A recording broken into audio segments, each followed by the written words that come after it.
Hey, Brian Whitaker at Whitsand Ranch. You got it. Copper, Hondo, cattle. Out here doing a few jobs with copper. One of them is, haven't done this in a while, put some saddlebags on. I got some little fencing to do and some mineral, and instead of starting the ATV up or sometimes a walk down here, I thought it's a beautiful, cool day, breezy. Makes the horses sometimes a little fresh feeling, but did a little extra groundwork to kind of remind copper what saddlebags are, and usually don't have this much weight. There's, I don't know how much this mineral is, 10 pounds, maybe 10 pounds, maybe on each side here. Try to balance it out. A little salt kelp, and there's a lot of these jobs here on the ranch, even if you just own any kind of property where you think, man, it's a lot of these little things. Like this rubber thing here is on to protect this mineral from the elements. A lot of it's the moisture. Water's not good for your mineral. In this case, this is a salt kelp mix, and it'll kind of turn it to a hard crust. And I don't know this for a fact, but I'm pretty sure it deteriorates the quality of it some, right, Hondo? So you keep this.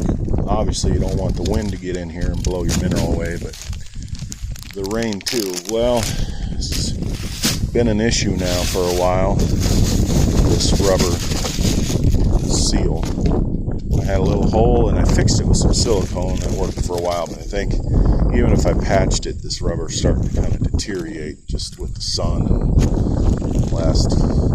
this is probably 6-7 years old now. So it's like, okay, well, now I need to find where I can get one of these. And I'm sure I can get them. I don't think I can get them locally. Maybe that'd be the best bet, because the shipping, they're heavier than they look, because you got to keep them down, and the cattle just come along here with their heads and flip it up. Calves learn how to do it at a young age, but point being, it's a lot of these little things. It's a big deal because mineral's expensive. It's just about everything has to do with these animals is expensive. Mineral feeders are expensive, so protecting that mineral, keeping it at the highest quality. I also kind of time it up. I don't want to dump a bunch of mineral in here, because I keep it in bags in a barn. I can keep controlled by, it stays pretty cool, low humidity. I keep the dehumidifier in there. Try to keep this stuff fresh. Try to keep it in bulk so I don't have to keep going meeting the guy to pick it up. But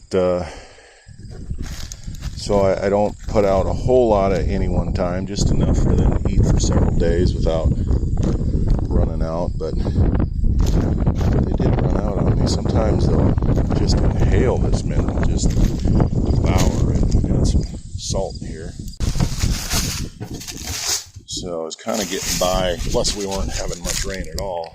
And now I'm not getting by. Now it's time. Like I said, I'm sure a person could spend a lot of time and energy trying to fix that. It's maybe doable. It's just, like I said, it's cracking all over here.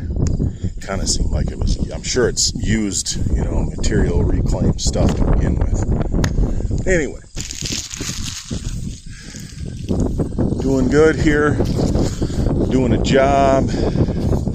Copper's doing a good job now. We're gonna grab some fencing tools, do a little fencing that they keep knocking this fence down, get that so it's hot, so it's got some current through it.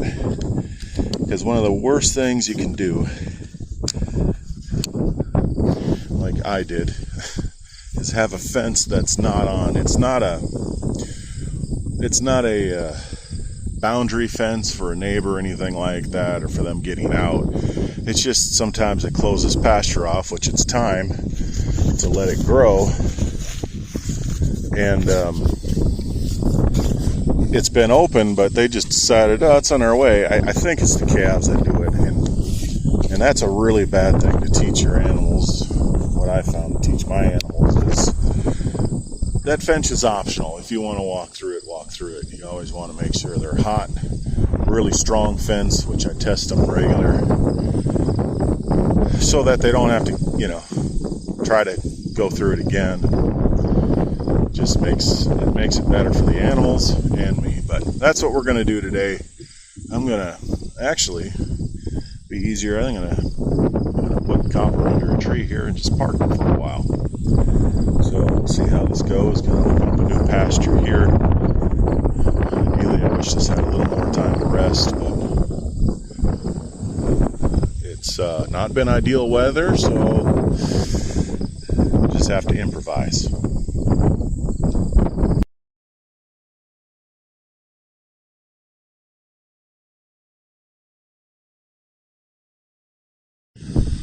All right, about an hour later, a little more, and mission accomplished. Bottom fence is up and connected. Mineral feeder is moved and full and still ripped, but functional. Water is moved and filling. New paddock is open. It has been rested, and they're moving around down there. Copper sees them. Copper, not much get by Copper. They're just moving to a different spot. It's boy, what a beautiful cool day before the warm up again. We're still middle August, so it can be cool or it can be hot. Cool in the mornings, in the evenings sometimes. No rain in the forecast. We still need more, but happy to get what we got. Now it's off for a late lunch. Took a little, well, actually didn't take longer than I thought, but I got more accomplished than I thought it would, so that part took longer. Hope you enjoyed the journey. Copper was really good. I had him tied underneath the trees down there. Took his bridle off, had him tied up. He did really well.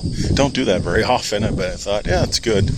We'll do that because I needed 2 hands free, and I don't like to have them near me when I was trying to sort out the electric wires. Obviously they're off, but